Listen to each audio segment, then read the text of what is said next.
Michael, thank you for joining us on the virtual side. I would like to ask you about the focus of your sessions, because you've got a lot of C, C++ focused in the sessions here this year. I'm a managed code developer, so does that mean I'm in a better place? I think it means you are in a better place to a certain extent. We have a lot of C and C++ requirements and best practices, mainly because there's still a lot of C and C++ code out there. And also it's very easy to make pretty critical mistakes in C and C++. With that said, a lot of the major problems that affect C and C++ really don't affect managed code directly, because a lot of them are memory related. And you don't work directly with pointers easily, and you don't do dynamic memory management. It's all done for you by the engine underneath. But with that said, you can't just, as a lot of people say, flip the bozo bit and just become a dumb developer and think managed code will save me, because it won't. You still have to think about good development practices and security practices. But yeah, a lot of the major problems do kind of go away with managed code. So just picking up on that, I'd talk about actually more emphasis on design, right, rather than maybe coding with managed code. Yeah, so actually design is a big deal. You can have really pristine code and have an absolutely lousy design.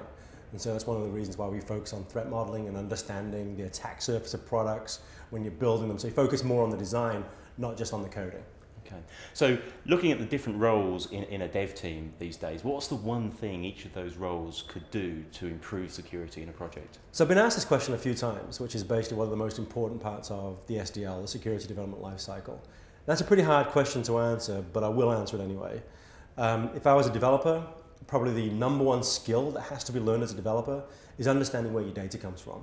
In other words, is this trusted? Is it local? Is it remote? Is it unauthenticated? Is it authenticated? Is it users? Is it admin?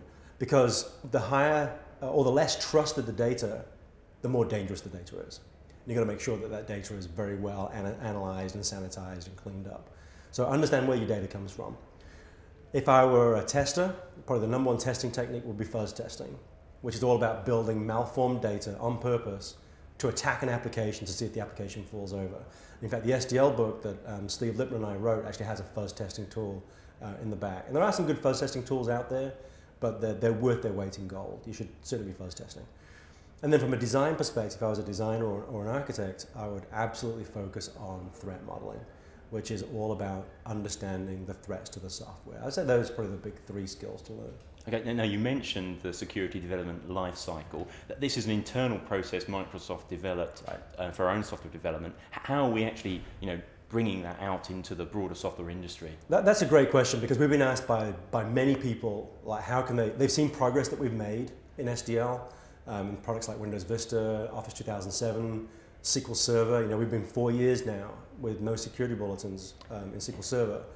IIS6, these products have all gone through SDL and been, the quality of them from a security perspective is much better than prior versions. So we've been asked this a lot. Probably the best thing to do would be to, that we're doing right now, is making public a lot of what we've learned internally around SDL, what works, what doesn't work, and how to deploy them. A lot of those are available in the SDL book that my boss and I wrote, that explains the process.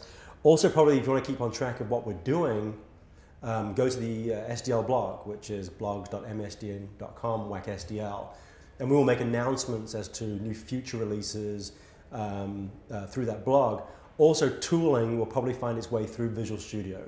So a lot of the tools that we use will find their way in one form or another through the Visual Studio tool suite.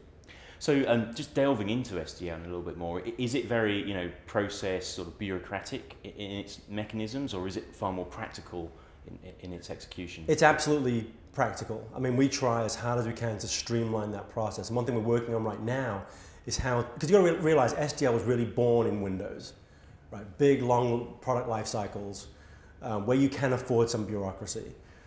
But a lot of people don't build products as big as Windows, and so they want something that's more streamlined. And so we're working on that right now, on how we can apply SDL to Agile methods, for example, where you're not going to have discrete phases anymore.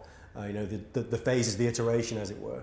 And so how can we apply all the elements of SDL to Agile methods? So yeah, we are working on that right now. But no, it's not really bureaucratic. If it was, people just wouldn't use it. It's fairly lightweight.